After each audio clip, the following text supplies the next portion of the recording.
By the way, itong bus station na to is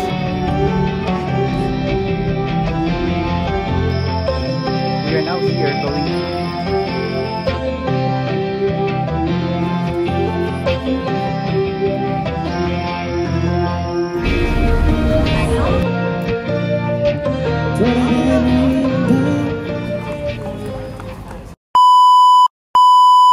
Good morning guys, this is Jay once again and welcome back to Vlogcetera. And for this video, we are going to visit Tosu City and also Nagasaki. And if you would like to be with us, stay tuned because that is coming right up.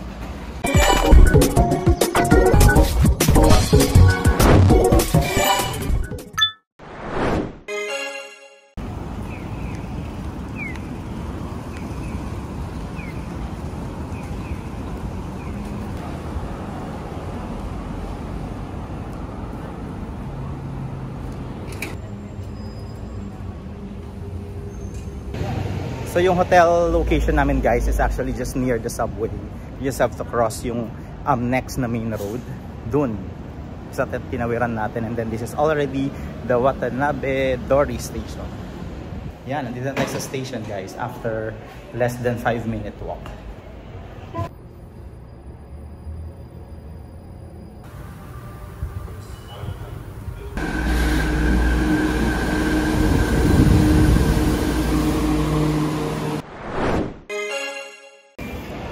We are back guys in Hakata Station for the JR line.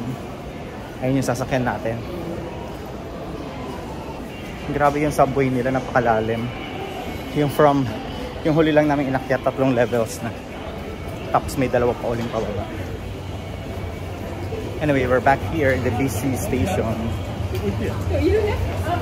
Daming tao, tingnan. Everybody's here.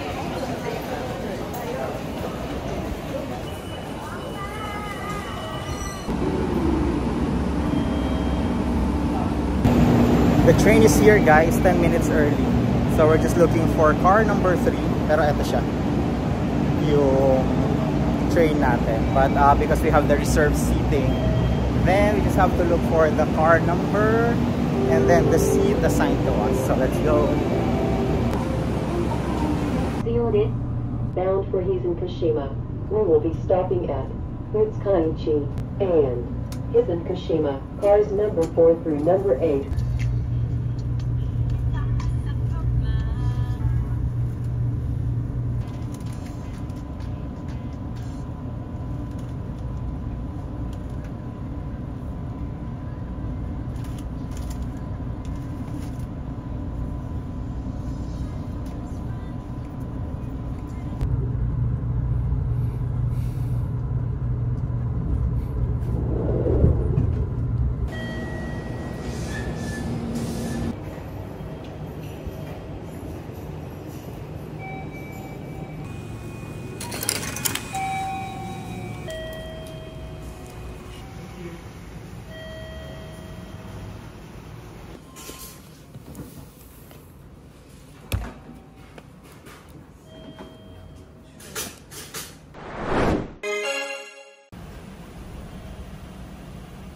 We are back in Tosu City guys. Dito nung last time yung kami ay nag-wait kami ng matagal dyan sa bus station.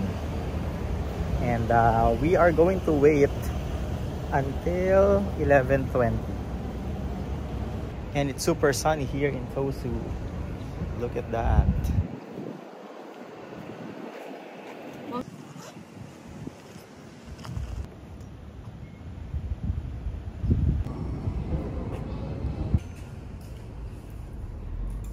This is how very dependent yung mga Japanese bike. Ang dami, 'di ba? Parang isang buong parking. It's just for the bicycle. Last time we were here guys, exactly at this very station, inuulan kami. Kaya nandito lang kami sa shade. Ngayon, super bright and sunny.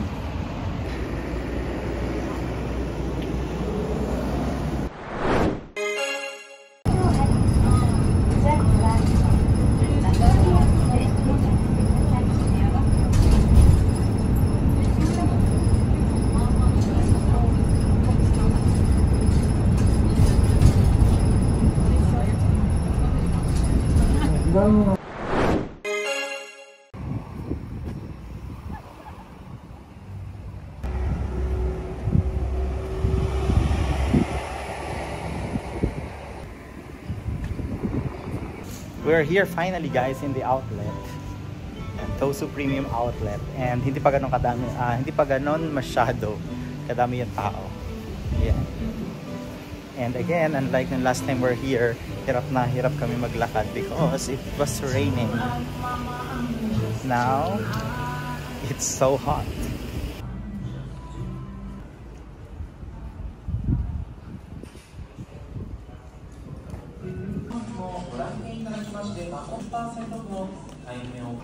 Grabe prices dito guys, as in yung mga bibilhin ko, ayan, ng mga sapatos is just around 1,500.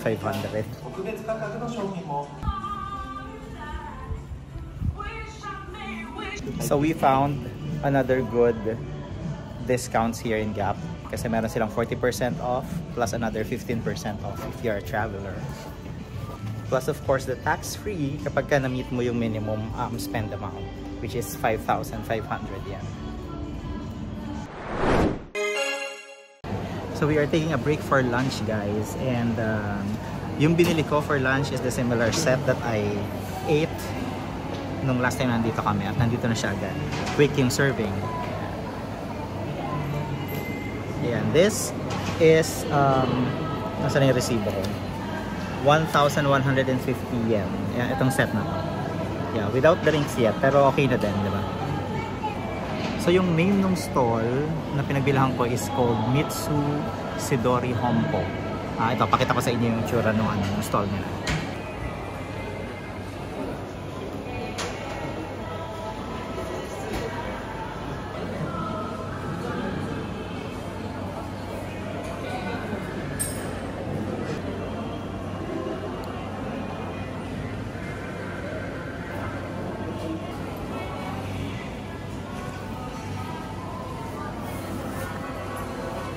Our food is complete guys. We have here everything already.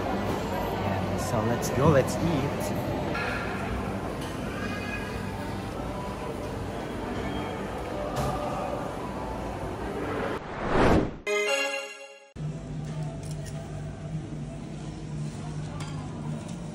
Thank you.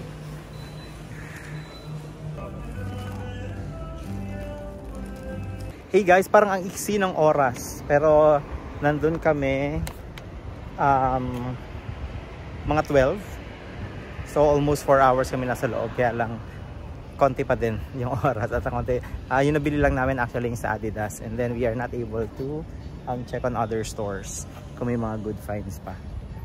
So in short, parang you really have to have your whole day here kapag gusto nyo talaga makakuha ng mga good buys. Ang dami pang mga shops, oh.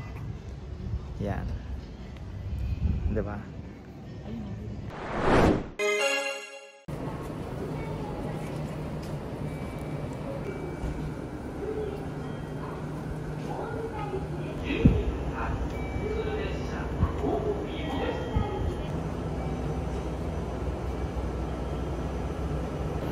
Hey guys, we are in the train station and we're just waiting for a few more minutes, 15 to be exact, kasi 5:20 yung alis ng train going to Nagasaki.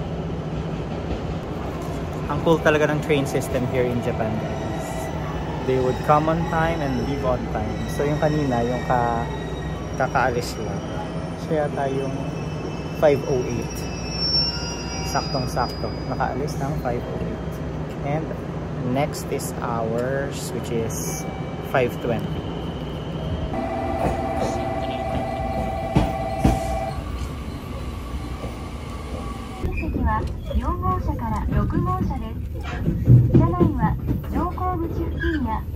含めすべて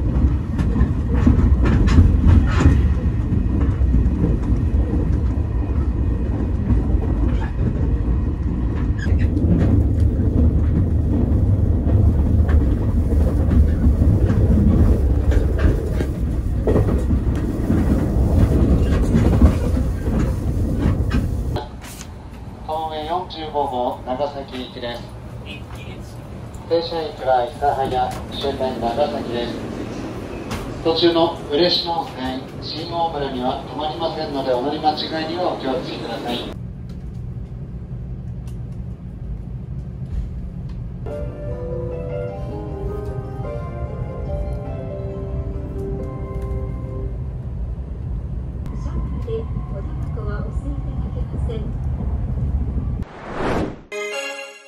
We're here now, guys, in Nagasaki Station.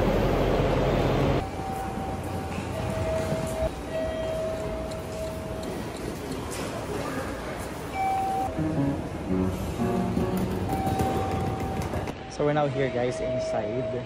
Yung last time na nandito kami kasi we took the bus. So hindi namin masyado na-explore itong station nila here. But this is also a huge station. We're just looking for the tourist information just to ask on some things.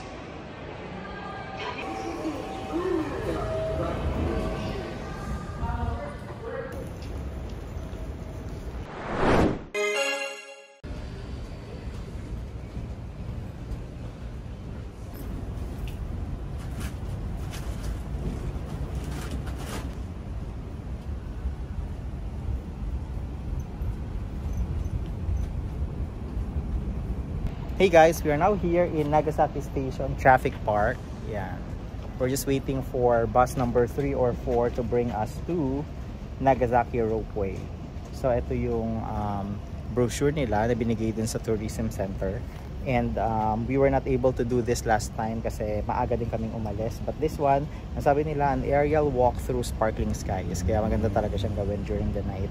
And I would be putting here yung mga details regarding this activity, but just to give you an overview, yung operating hours nila is from 9 AM until 10 PM and they're just suspending it during bad weathers. And meron ding mga rates na ilalagay ko din dito for adult, yung mga schoolers and child, pero for us it's going to be 1,250 yen.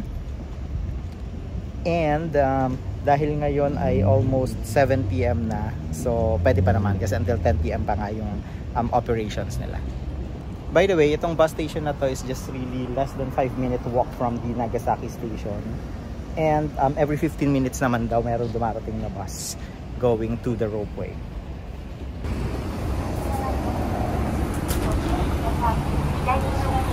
So joke lang pala guys, hindi pala dun sa traffic park yung totoong bus stop. Ito yung totoong bus stop, nasa main road. May nakalagay naman na Nagasaki Station bus stop.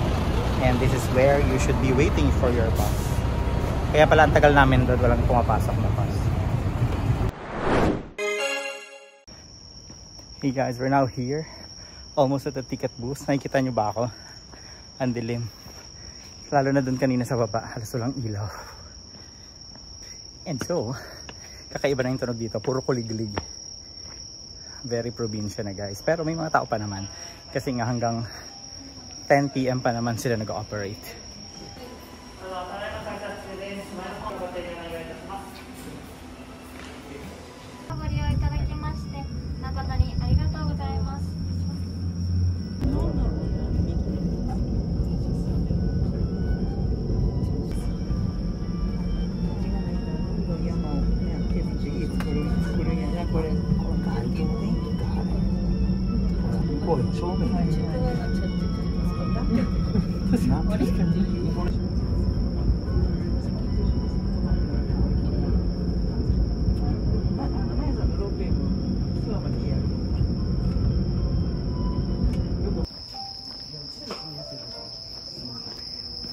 We are now here going to the observatory. Ayun na yata siya. Pero kumpara dun sa una naming sinakyan na ropeway, this one is really quick. Parang mga 5-minute lang siya na ride and then we're here.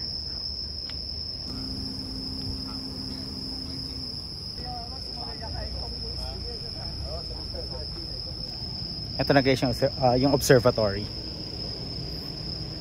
Napakataas natin. Look at this.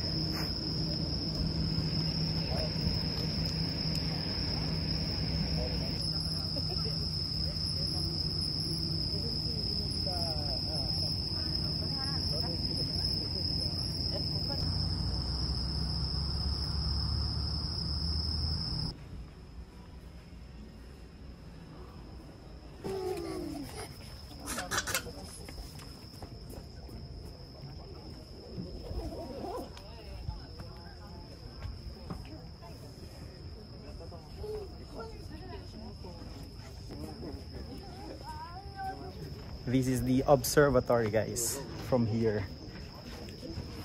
Yan, ang dami pang tao.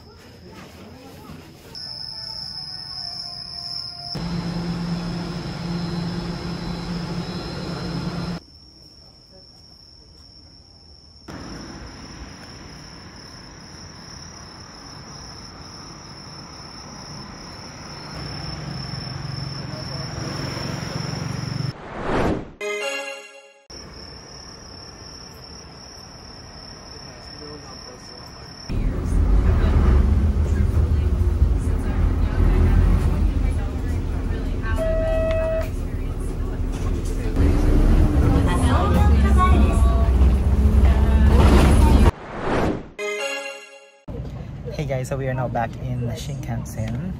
We're just waiting for the train to depart. We're now going back to Hakata. So we only did a quick picture taking at saka nag-video lang doon sa ropeway ng Nagasaki, and then umalis na din kami agad, and hinabol kasi namin yung 9:20 na biyahe nitong Shinkansen going back to Hakata. And maybe doon na din tayo hahanap ng dinner natin pagdating natin ng Hakata Station, or baka doon na somewhere malapit sa hotel natin sa Fukuoka.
Kimi no kao ni mukashi yori dore de mo iiんだ僕がギターを思うそうあまりいないんですもんね。だから